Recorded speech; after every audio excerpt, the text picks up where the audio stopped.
53 ஆண்டுகளுக்கு பிறகு மனிதர்களை சந்திர மண்டலத்திற்கு நாசா அனுப்பியுள்ளது.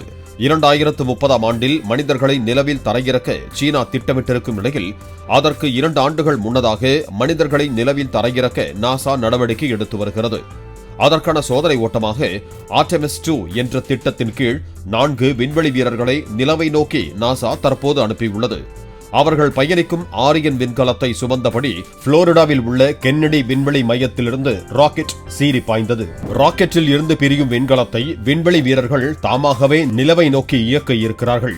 விண்கலம் நிலவில் தரையிறங்காமல் நிலவை சுற்றி வட்டமிட்டுவிட்டு 10 நாட்களில் பூமிக்கு திரும்பும் என நாசா தெரிவித்துள்ளது. வட்டமிடும் போது நிலவின் மறுபக்கத்திற்கு அப்பால் 7400 கிலோமீட்டர் செல்வதன் மூலம் மனித வரலாற்றில் தொலைதூர விண்வெளி பயணத்தை அவர்கள் மேற்கொள்ள இருக்கிறார்கள். 10 நாட்களில் அவர்கள் 11 லட்சம் கிலோமீட்டர் பயணித்திருப்பார்கள் என நாசா விஞ்ஞானிகள் கூறுகின்றனர்.